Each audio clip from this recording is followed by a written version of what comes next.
Narito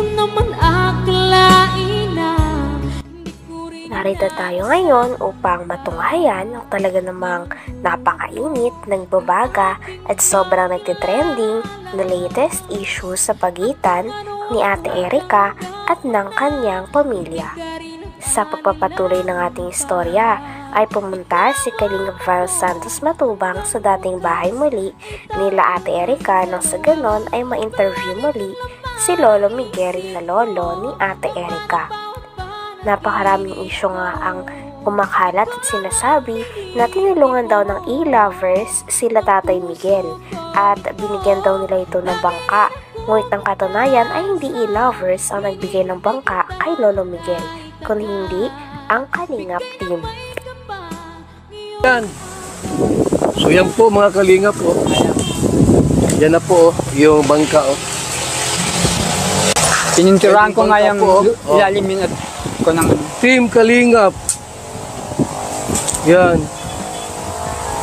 Di pwedeng gawing e-lovers yan. Babawiin o Jun A. Baka naman yung bangka babawiin mo, hindi pwede yan. Hindi pwedeng bigay-bawi. Kung nakuha mo yung kalahating milyon noon, ito hindi mo pwedeng mababawi ito. Tatay ito ay, ano tayo no? Po. Yan ay souvenir ko kay Rabyan. Ito kay Alaala ko yan doon kay Rabyan. Alaala. So yan. Tay, anong problema? Tay, anong problema nito? Walang problema? Makina po. Palitan po yan. Makina? Yung karburador eh. Palit-palit kong karburador. Hindi nagana. So, ibig sabihin, buong makina ang papalitan? Hindi po. So, ito po. Anong size dito tayo? Makina tayo? Kasi yung Sinabi din ni Lolo Miguel kay Kalingap Val Santos Matubang at sa mga manonood na hindi totoo na pinagbibintangan siya na baka daw tamad talaga siya sapagkat hindi daw siya makapaghanap buhay sa katotohanan lang dahil nasira talaga ang makina ng kanyang bangka. Kaya naman napakagaling talaga ni Kalingap Val Santos Matubang dahil wala siyang pagdadalawang isip na tinulungan muli si Lolo Miguel. Talagang ipapaayos daw ni Kalingap Val galing sa kanyang pera ang bangka na ito nang sa ganon ay makapaghanap buhay na muli si Lolo Miguel at makadagdag ito sa ganda na pamumuhay nila at gastusin sa pang-araw-araw nila dahil wala namang tumutulong sa kanila na mga apo. Anong laki tayo? City media. Ha? City media. 7.30 na Hondang makina? Yung pong makina sa bahay, tiyanggal ko. Tinanggal mo? Yung Kimbo, tiyanggal ko. So, ang ganda ng dagat natin, oh, mga Kalingap, oh. Yan, oh, yung dagat, oh. At napakagandang lugar dito, mga kaibigan. Napakalamig ng simoy ng hangin at mahangin dito. So, ito na yung bangka po. Ito na po, may problema lang sa makina. Bakit na nagka-problema sa makina tayo? Nasira po yung yung karburador. Binibirag Nasira yung? Karburador po. Karburador? Pinalitan ko, yung pa din. Okay. So, okay lang po yan kasi makina yan eh. Tao nga, nasisira, makina po kaya.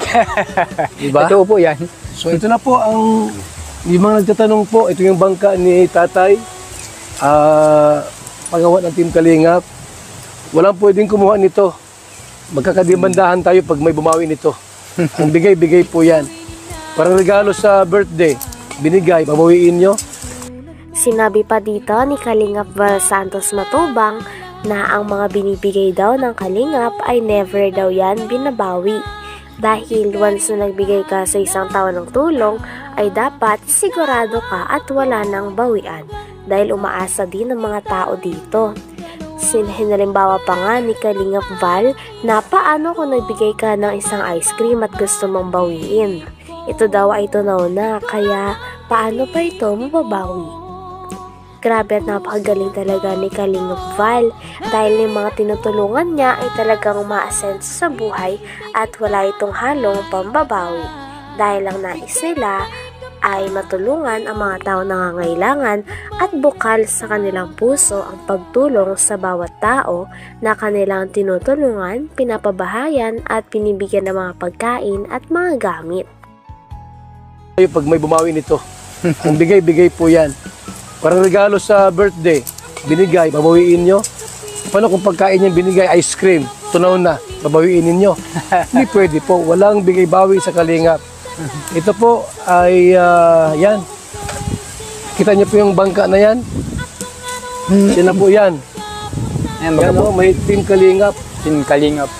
Yung makina po, ang ipapaayos po natin para bagong-bago. Diyan ka tayo nanguhuli ng isda. So, unahan pa po yan. Unahan pa niyang bundok Ikaw niya. lang mag-isa.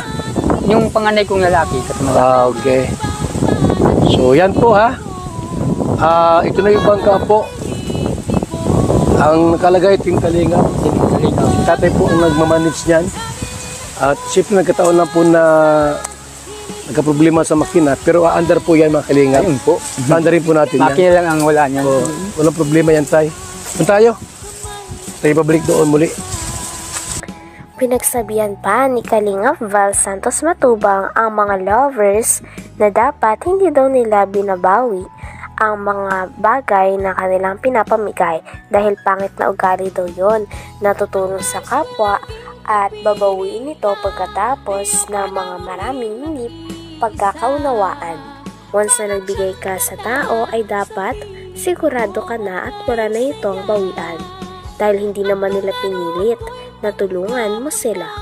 Grabe at napakabait talaga ni Kalingap Val dahil patuloy niya pa rin tinutulungan si Lola Miguel. Inaambi pala ng ano. Inaambi nila tay. Lahat daw sa kanila. Wala. Hindi yun Ito talaga. yung gamit sa loob ng bahay. Inaambi nila. Nagambag-ambagan daw yung lovers. Baka yung, Wala na kay Jun eh. baka po, Kuya Rab, yung kayuram ko sa kanya pa. Yung kayuran. Grabe naman na sila. Yung kayuram ko ng nyug. Lahat na lang sa kanila. Lahat ah, lahat. Pati nga yung laman ng tindahan nung ni Jeannie, sa kanila daw yung laman yan. Lahat na lang. Lahat ay ambiin. Huwag naman kayong gayaan. Hindi magandang ugali yan na lahat iaangkinin. Ako po ay nagtatanong lang dito. Ang nais ko lang po ay ilabas ang katotohanan. Kaya ako'y nandito muli kay na tatay tungkol po sa bangka. At sa bangka po, ayon kay tatay Miguel ay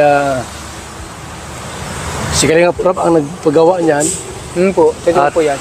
Ayon sa kanyang nalalaman, pera daw Inihayag din ni Kalingap Val Santos Matubang na ang bangka na binigay kay Lola Miguel ay wala na talagang bawian sapagkat sabi niya nga ang binigay ay binigay na kaya hindi na dapat bawiin dahil binigay na nga.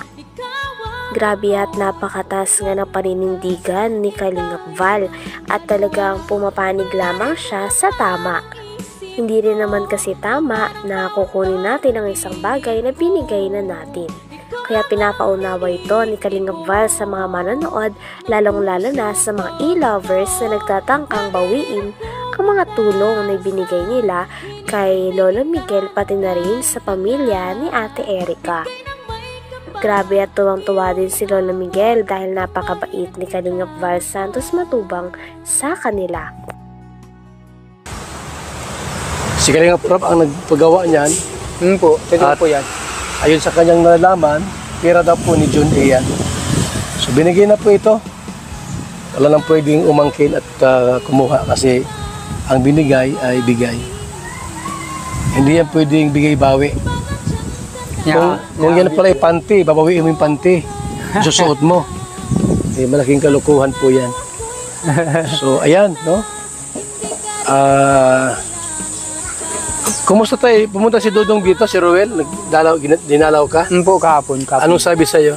Yun nga po mga sabi nga, na-scout mo daw ako, ganyan. Mm-mm. At nagtag-usapan namin. Sabi ko, tiyo mo eh. Anong pinag-usapan niyo ni Ruel tayo? Ayun lang po mga ano, mga tungkol sa kuwan. Natanong lang yung kala Erika kung ano nagagalo. Sabi ko, sinabi ko sa kanila, iniwan kami at ganyan nagkakwarta nga sila. Kaya na hindi naghahangad ng kwarta nila. Oo. Kanila yun. Tama yun. Hanggang dito na lamang muna ang talaga namang nagtitrending, nagbabaga at napakainit na issue ni Ate Erica. Maraming salamat sa inyong panonood. Hanggang sa muli. Bye!